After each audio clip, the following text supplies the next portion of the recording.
And welcome back to Iron Sports. Now, the issue of racism in sports is once again on the front burner after Jamaican-born English footballer Raheem Sterling expressed facing racism in a recent English Premiership match against Chelsea. Sterling also outlined how the media is fueling racism towards footballers and the society. But how can players cope with these situations?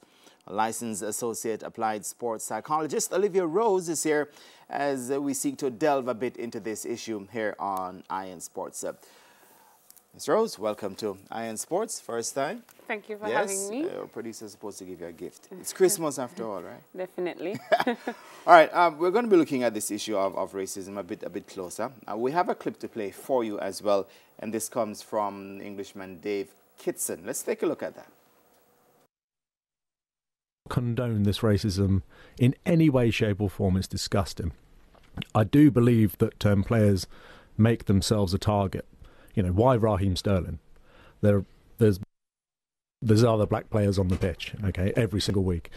I just think that we have a duty of care to ourselves as footballers, to be a little bit careful with social media and the way we portray ourselves. You know, jealousy is an awful thing amongst the human race. And I trawled through Raheem Sterling's Instagram feed this morning to find that a lot of what he put on in his early days has now been deleted. And it was, look at my cars, look at my house, look at this bathroom, look at this, look at that, look at me. And that's going to antagonise people. Now, that is no excuse whatsoever for racially abusing somebody. No. But you sow a seed amongst people who are not racists, not to like that particular person because they don't want to see that in their faces every day. Now when you go onto Raheem Sterling's Instagram, it's here's a goal I scored last week, here's me in a kid's hospital, so someone's got hold of him and said, look, you can't do that anymore. But that seed has already been planted in people's heads. Well, it would seem as if Mr. Kitson there is laying blame on both sides, or saying both sides are responsible for racism, in this case what took place with Raheem Sterling. Olivia, your take on this issue. Is it a case where Raheem has overreacted, or is it a case that he did the right thing and has brought it front and center?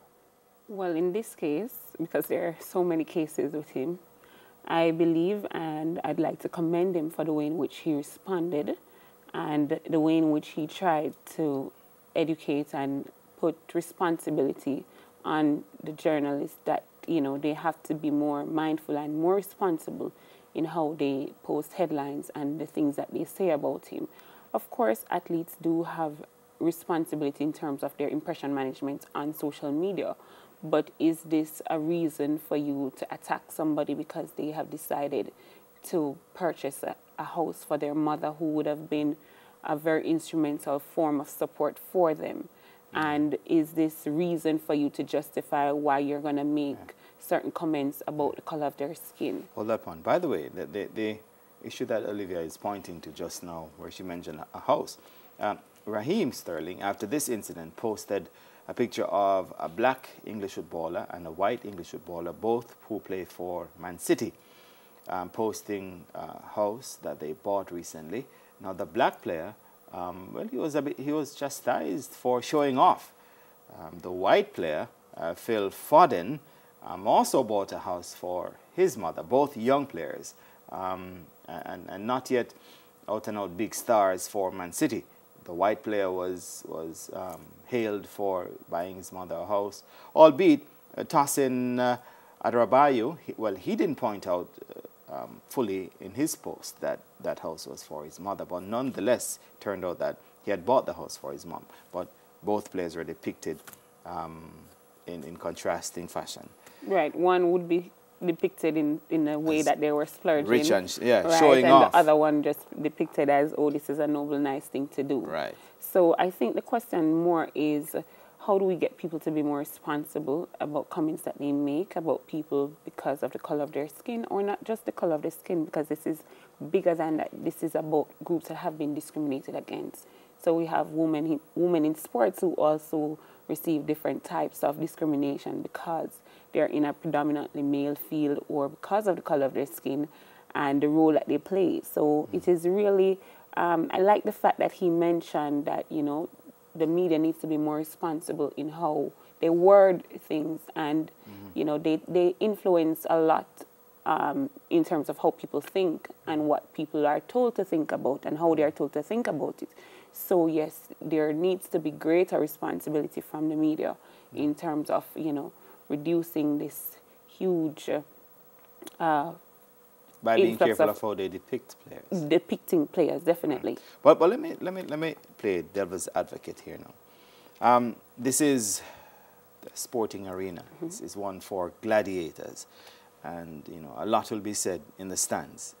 And sometimes even someone who is not necessarily racist will say something which he knows or she knows will rile up a player and maybe put them off their game and cause them to have a bad game by, you know, getting into their minds, the psychology of it. So sometimes, what about that reasoning? That listen, it's just to rile up the opposing player.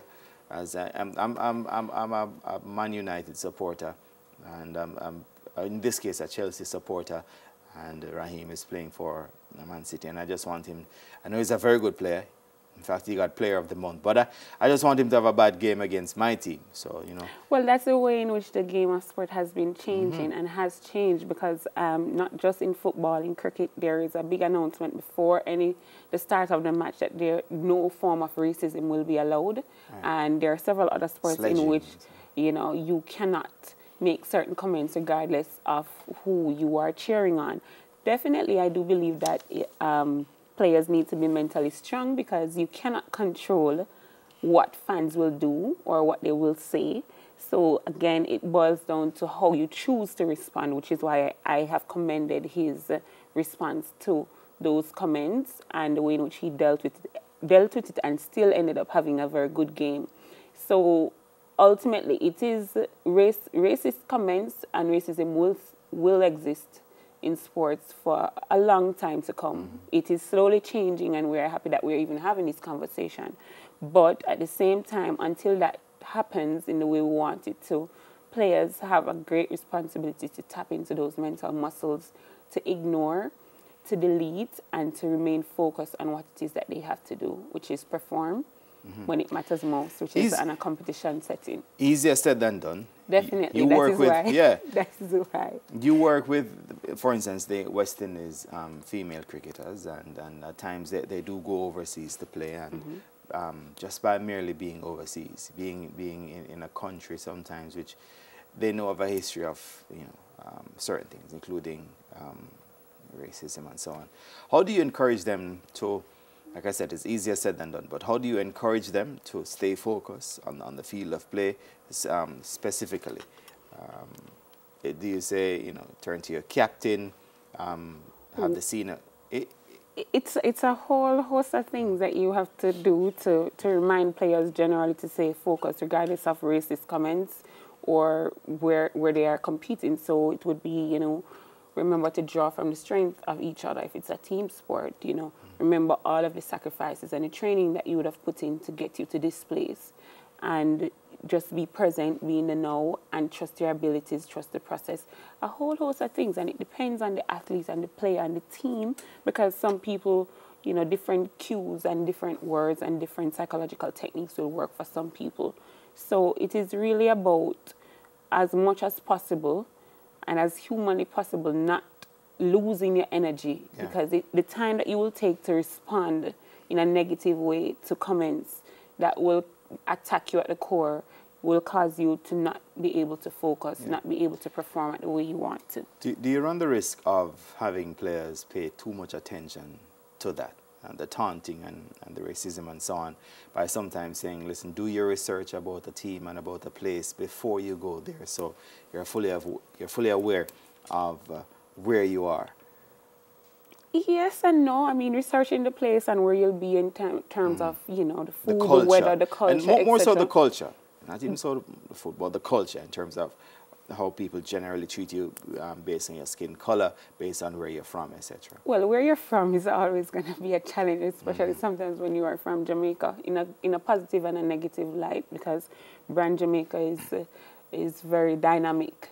But outside of that, you know, it's about really remembering why you are there. And if the role of a sports psychologist is to help you to remember why you are there and all the work that you would have put in, regardless of the culture, regardless of the comments, regardless of how you may be feeling in terms of, you know, your anxiety level, your arousal level, to remember to go out there and perform and represent yourself and your country and your support system really well.